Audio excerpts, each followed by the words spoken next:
Historia de la filosofía, por Nicolás Abagnano. Volumen 3, 257, parte séptima. La filosofía entre los siglos XIX y XX. Capítulo 11. La filosofía de las ciencias. 788. Meyerson.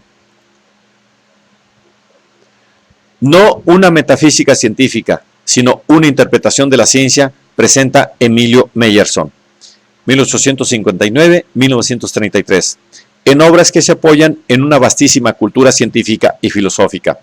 Identidad y realidad, 1908.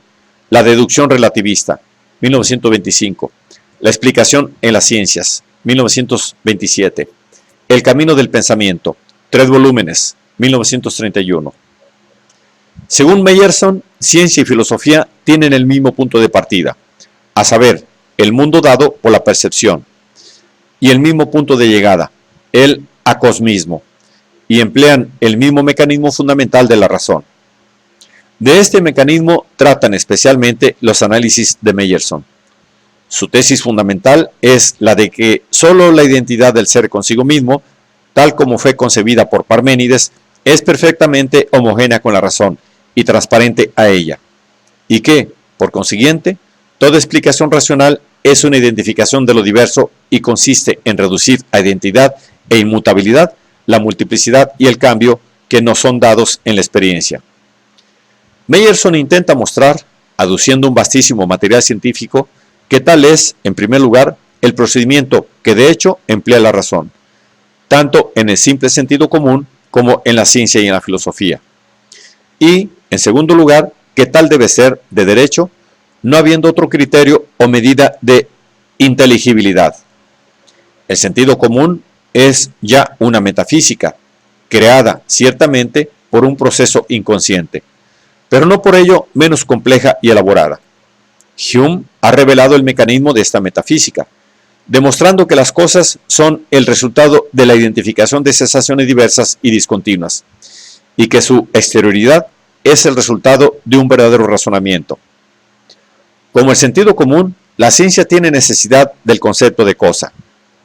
Cuando el científico ha disuelto la cosa del sentido común en un conjunto de átomos o de corpúsculos eléctricos, estos átomos o estos corpúsculos son para él tan reales como las mismas cosas. La reducción no va más que de sustantivo en sustantivo, de objeto en objeto. La ciencia tiene necesidad, además, del concepto de causalidad, y el concepto de causalidad tiende sustancialmente a establecer la identidad entre la causa y el efecto. Sobre este punto insisten especialmente los análisis de Meyerson, en oposición polémica con el punto de vista de Comte y de Mach, según los cuales la ciencia va dirigida esencialmente a la previsión de los fenómenos y no busca la explicación. La exigencia de la explicación es, en cambio, según Meyerson, ineliminable, y la explicación solo se puede obtener mediante el principio de causalidad. Esto no es más que el mismo principio de identidad aplicado a la existencia de los objetos en el tiempo, y tiene como resultado la eliminación del tiempo como cambio. Explicar causalmente un determinado fenómeno significa demostrar que, en cierto modo, preexiste en su causa, es decir, que hay sustancial identidad entre causa y efecto. En hacer más fácilmente posible la identificación consiste la superioridad explicativa de la hipótesis mecánica y de las teorías cuantitativas de la naturaleza con respecto a las cualitativas. El mismo relativismo de Einstein, que comporta la disolución de todo lo real físico en el espacio, lleva el proceso de identificación mucho más allá que el mecanismo. Al mismo tiempo, al mismo proceso, son debidos los principios fundamentales de la física, el de inercia y los de conservación de la materia y de la energía. En efecto, estos principios no tienen una adecuada demostración empírica o experimental. La validez absoluta que la ciencia les reconoce no depende de las verificaciones parciales que encuentran en la experiencia, sino únicamente de la noción de la causalidad como identidad en el tiempo.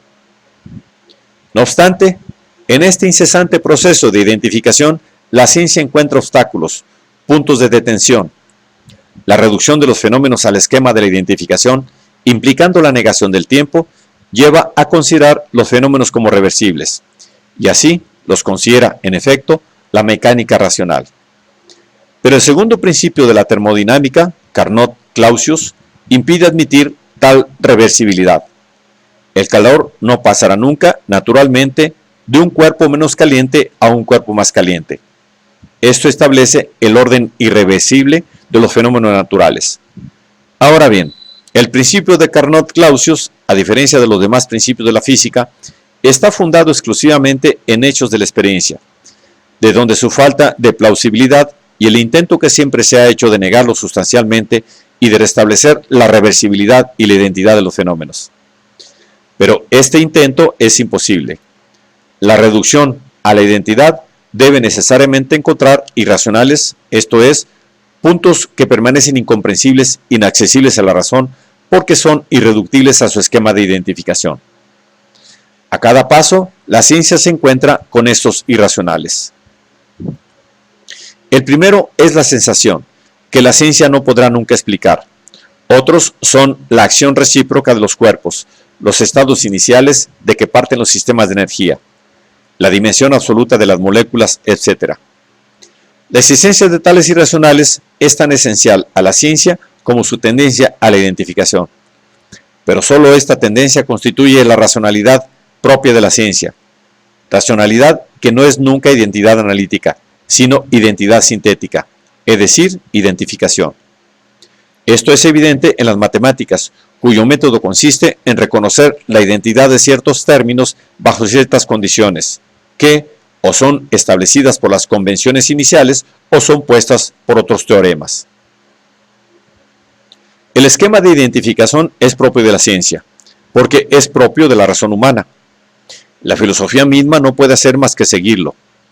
Meyerson cree que es completamente ilusoria la pretensión de la lógica de Hegel de sustraerse a la exigencia de la identidad. El procedimiento de Hegel confirma esta exigencia, ya que considera el movimiento de la idea como un desarrollo mediante el cual se pone lo que ya está presente en sí. Este en sí no es más que la virtualidad o potencialidad que, mostrando el consiguiente ya contenido en el antecedente, tiende a establecer la identidad de los dos términos. La única diferencia entre ciencia y filosofía consiste en que la filosofía intenta alcanzar de golpe y completamente la identidad que la ciencia realiza siempre solo parcial y provisionalmente. En otras palabras, la filosofía no puede reconocer los elementos irracionales a los que la ciencia se adapta. Tal reconocimiento sería para ella un suicidio. Pero la unidad de la ciencia y de la filosofía es sustancial y profunda. Los filósofos deben tener en cuenta no los resultados de la ciencia, sino sus métodos y su actitud con respecto al mundo externo.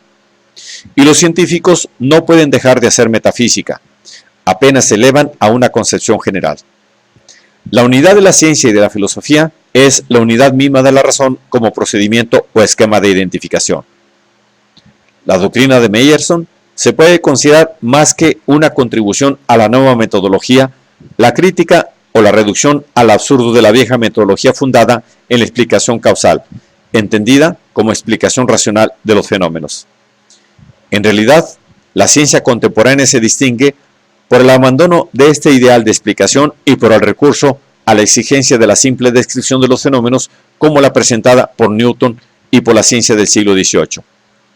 Y además, por el recurso a la exigencia de la previsión que ya hemos visto predominar en las concepciones de Mach y de Hertz, que terminará por suplantar definitivamente a las demás en los más modernos desarrollos de la ciencia misma.